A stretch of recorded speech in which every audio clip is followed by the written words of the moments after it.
God gonna get that get back for you. He gonna do it. You don't even gotta worry about it. I know it hurt. I know that they did you wrong. But leave it alone. God saw the whole thing from start to finish. Every lie, every betrayal. You don't have to chase justice when God already knows the truth. You don't have to do it. While they're busy thinking that they got away with it, God is busy working it out for you. Your job is just to heal. God gonna handle the rest.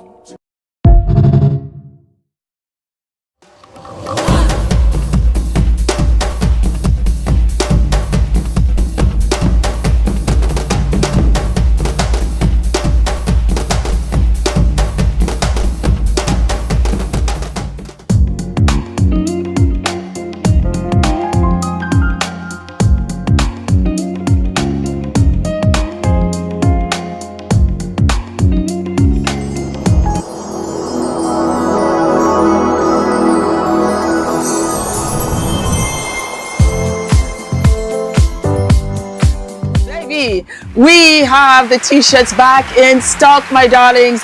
What is delayed is not denied. We have it in blue. Since you loved it so very much indeed, my darlings, you better go ahead and get your t-shirt before it sells out, because I just might go ahead and do a yellow t-shirt for you and an orange t-shirt. You have to bear in mind, Baby Girl is a small brand. We are self-funding here, so I can only do so much. But yes, the t-shirt is back and I am living and loving. I also have a surprise for you. Yes. You asked and I said, why not? We have brought the black t-shirt back. What is delayed is not denied. Are we living and loving? Hello, my darling Fumi Nation. How are you? How are we? Well, you just might as well call it the Nolan Wells channel for now, because we're not going anywhere. Please drop it down in the comment section if you're feeling overwhelmed. I feel overwhelmed. I feel anxious as well. But the thing is that, what do? You know, I go to bed thinking of this young man, and we just have to have justice for him, because updates every single day. For those of you that do not know, I'm in the United Kingdom, so I wake up to another set of news, and I just find it really challenging to come out here talking about lipstick and blusher. Drop it down in the comment section. I'm going to see what I can do and see whether I can put up more episodes on a daily basis. You have to remember, I have a child at home on summer holidays, so it's challenging. Needless to say, Fumi Nation, do we live, do we love? Lovely to see you and welcome back. So yesterday, we had Benjamin Crump and Nolan's family, and they gave us an update on a press conference. But what was more interesting to me was Nolan's parents sat down with Chris Cuomo. And that was an in-depth interview of which we're going to sit through. Let us listen to what Nolan's parents as well as Ben Crump had to say. It's been nearly a month since the body of a black Mississippi teen, Nolan Wells, was found off the shore of Horn Island. Local authorities were quick to say they had no proof of foul play. But Nolan's parents felt the black teen's mysterious death wasn't getting the full investigation it deserved. In the last few weeks, the case has dominated social media, dueling accusations of racism. Here's what one of the young men with Nolan that day had to say about race playing a part in this case. His mom got on TV, as everybody has seen, and said that she didn't know me. And, man, that can't be farther from the truth. Me and her son went on trips together. We went to Florida for spring break together. You don't know me? I'm in all these homecoming and prom photos as our whole friend group. Me and Nolan are standing next to each other. You don't know me. Him being the only black person, minority, any of that measure is insane. Our friend group is diverse from the max. Like, we have a mixed guy. I mean, we had Nolan in our friend group. There's an Asian a part of our friend group. There's a Latino that they're trying to perceive as white. He's truly authentic Mexican. His parents are from Mexico. Nolan's parents, Christine and Elmore Wansley, join me now with counsel, Ben Crump. Thank you for joining us. I'm very sorry it's under these circumstances, but the job here is to give you a platform to keep people aware of your concerns. And Christine, I'll start with you. At this point, what is your biggest question about what's happening with this investigation? It is really the same question that started it all, which is what happened to Nolan. That is the only question that we want answered. We just want to know what happened to our son. I know I personally, through my social media, also Attorney Ben and his team through their social media, that's been the big focus, just trying to make sure that everyone understands that at the end of the day, we would want what any parent would want, which is answers to find out what happened. Understood. Elmo, you heard that kid Trace in the interview say that he was friends with Nolan and that you guys would know him. Do you know him? Do you recognize him? No, I don't. Just because you park your vehicle in someone's yard doesn't mean that they have to know you. Sounds more to me like he's more focused on getting people to know him and getting away from the fact that his so-called best friend is not here anymore. Everyone that they may have interviewed are at home. Our son isn't. Our son should be in college right now. We should be receiving phone calls from him about how his day went, but we can't. And we just want everybody to focus on what the real subject matter is. And that is Understood. Here's the thing. I stand with the parents. It's one thing for your son to make friends with all kinds of people in school, in college, whatever.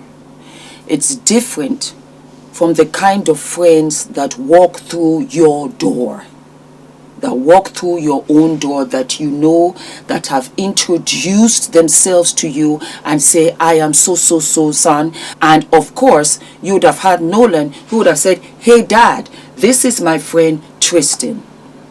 I bring that up because Warren said that he had to ask other friends for Miss Christine's phone number. And I said, aha. So that tells me that you are not as close to Nolan as you say you are, because you would have had her number. If you were brothers, like you said, you would have had it. And if that not be the case, I can't imagine. Would you not have gone to the house? I find it strange that Miss Christine had to have her girlfriend go over to the house to retrieve Nolan's phone and keys. If you were such a good friend, if Nolan was such a good brother, drop it down in the comments, because I'm just asking, would you not have run to Nolan's house? The same Nolan's house of which you parked your car. But you couldn't go to the house that night when the mother was in distress, sending out SOS signals to say, where was Nolan? Where were you, Tristan? It's a very, very easy question. That's all I'm saying. One of the key aspects early on here, counsel, has been Nolan's phone. Originally, with why was it on the boat? Why was he separated from it? There are explanations about that. Was anything done to it? One of the friends responded to that suggestion. Let me play it for you and get your response. None of us had a reason to go through Nolan's phone. I mean, there's multiple phones on the boat. Why would it be? And the boat was having issues. Why would our concern be getting on Nolan's phone or something? I mean, I don't even know Nolan's password. None of my friends do. We had no reason ever to get on Nolan's phone and look at anything.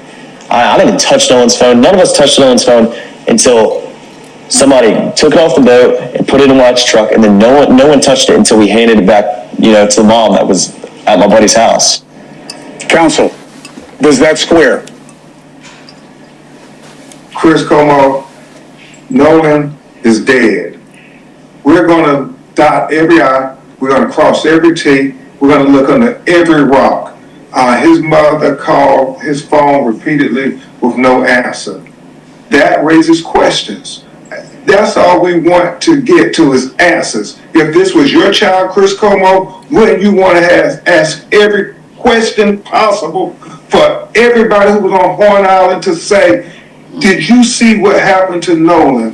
What happened? Where was he at? And that's all they're asking, and people are attacking them for trying to get answers. Can you imagine that? She's getting attacked at her job. She's getting bad job reviews. She had never gotten any in her entire career. And now, since she's been going on TV saying, I want to get answers for my son, she's been attacked by sick individuals trying to, I guess, in some way discourage them from continuing to say his name and say that we won't let it be swept under the rug. I understand that. I saw in the comment section they said Ben Crump did not answer the question. Oh yes, he answered the question. You know why? We're not in court yet. If we're in court, then we can answer to Warren, who is sitting in a comfortable environment answering questions of which I feel personally that he has been given. I will say this. When the phone was ringing, why didn't any of the boys pick up the phone? I say that because how many times all of us have lost our phone, misplaced our phone, and my husband will say, Fumi, call your phone so that we can see where it is. Maybe it's in the house, maybe it's in the car, maybe it's in the garage. Call it, let us see. Ping it, let us see. Why did they not pick up the phone when the phone was ringing? Nobody has asked that question. It doesn't matter whether the phone was in Wyatt's car or van or truck or whatever. I will stand by it. I stand 10 toes deep. Unless you come to me and say you forgot to ask him. You forgot to give him his phone. Why did you leave the island in duress? Because it was gathering water, like you said. Why did you, when you said get on the boat, get on the boat, why didn't any one of you just throw the phone to him and say, here's your phone.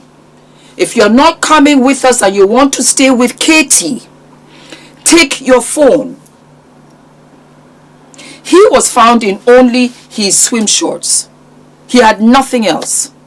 No shoes, no t-shirt, nothing. In the event that he was on the island and all of you were drinking, I say that because if you want to bring in the drinking and the do-da-do, whatever, it was all of them. So let us say that he was, a little bit tipsy and he was a little bit light, which I struggle with because he had training on the 6th, in the next 2 days. Put that aside. Why did you throw his phone at him?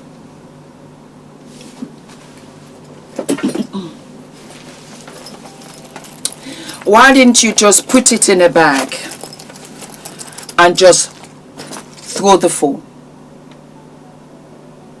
Unless you want to tell me that you forgot. And nobody has said that you forgot. None of you have claimed that you forgot. You just left him on the island. And you keep on saying, there were loads of people, there were loads of people. He was there with Katie. He wasn't left alone. He was left alone with nothing. Let me finish the sentence. He was left alone with nothing to aid him in coming back to shore. You don't even know what boat he was going to come back on. Or that's the way you kids just do it. I don't know. I'm just putting it out there. It doesn't matter if you did not open his phone or you don't know the password. I don't care about that. Nobody picked up the phone. Nolan, is that you?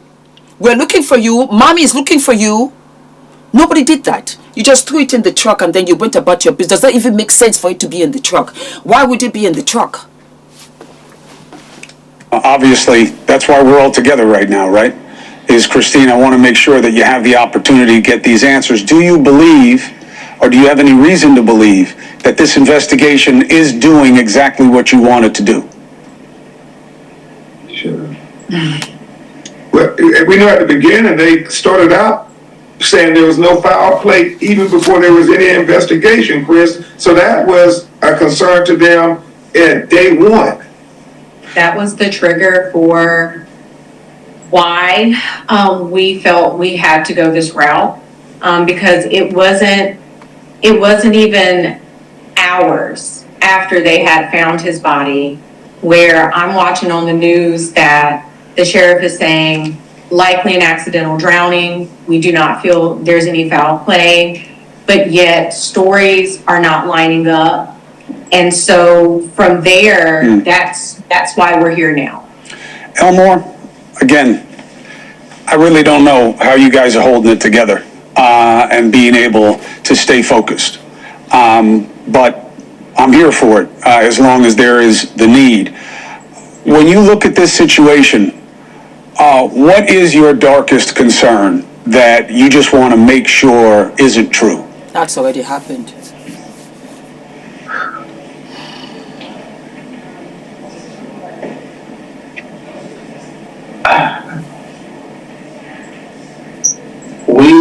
I've already lived my darkest concern. We just want the truth. We just want someone to be brave enough to stand up and give us the truth. We can't grieve the way we need to because we're being disrespected. We're being called all kind of racist, bad parents. We were not raised like that, and we did not raise our children like that. So we just want the truth. Yesterday, in an episode, I had responded to a comment, and the person innocently was just saying that why didn't the family just sit back and grieve? I think she referred to Christine. That why didn't Christine just grieve? That's the answer right there. They want to grieve their son, but they can't because they're out here fighting for their son, for justice, because they can't get answers. Let us really truly be honest. Let's really be honest. If this was your child and he went away to camp, he went to the neighbor's house and did not come back, and the children that were with him, their parents lawyered up, wouldn't that scream alarm bells? You looked for his phone, you looked for his keys, all of those things. These friends that you don't really know, that claim to know him, did not rally around. That's very, very bizarre behavior to me. And then you go further on to now sit down and have these in-depth interviews other than ABC, CBS, NBC, all those major networks. Instead, it's with an extremist. Wouldn't you be looking and saying to yourself, this is very strange? I know as for parents, we see other children, we know of other children that we might not necessarily like our children to kiki with, but we leave it in the sense that we're saying, well, you know what, Nolan's going off to college, he's really serious about his sports, leave it for what it is. There's that second voice, and it's the truest of all. Because when you begin to make excuses, you betray your most sincere thought.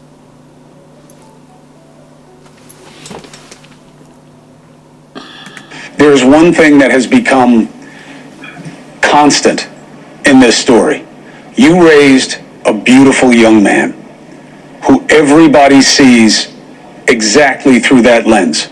That he was everything that you would want a son to have. And I have one, just about that age. And everything I hear is exactly what you would want to hear, even in this young life. So, God bless Nolan and his memory, and we will stay on this story and get the answers as soon as they can come. And if we can help in any way, that's why we're here. Council, thank you for making this happen. Christine, I mean it, we're a call away. And Elmore, I'm very impressed by your strength and your focus in this moment. God bless, and we'll be here.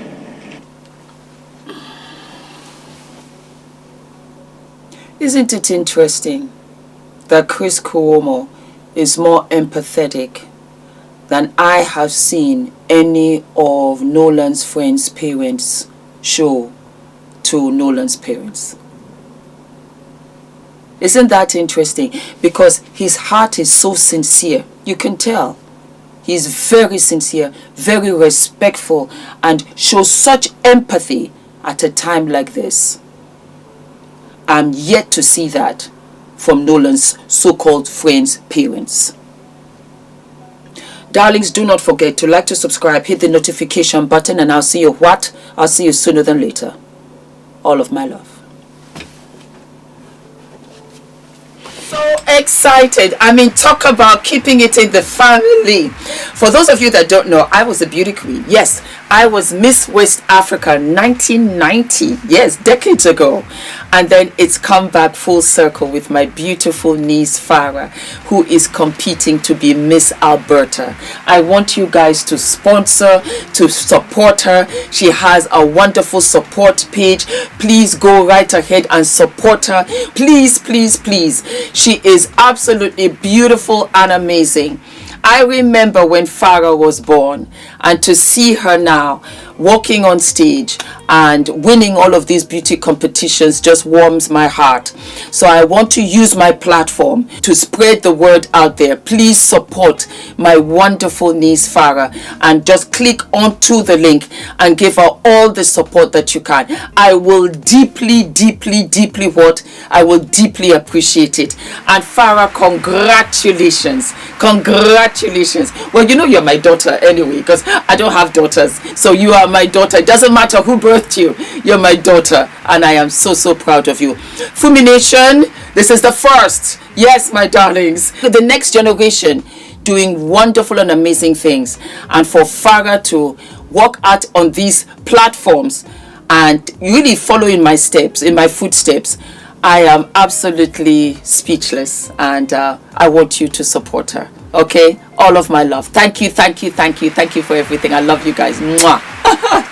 Hi guys, my name is ENITAN, hair coach. I am UK's first ever hair coach and a trichologist. We are a team of trichologists and hair coaches here in W6 London, and we help those who are desperate and have tried and everything else has failed. We look after those who have chronic scalp concerns, flaky, itchy scalp that's been going on for many years. We help those that have hair loss that has progressed instead of improved, and we help those that just generally want to have a better understanding of better quality hair, length, volume, and reduce that dryness. Visit us by clicking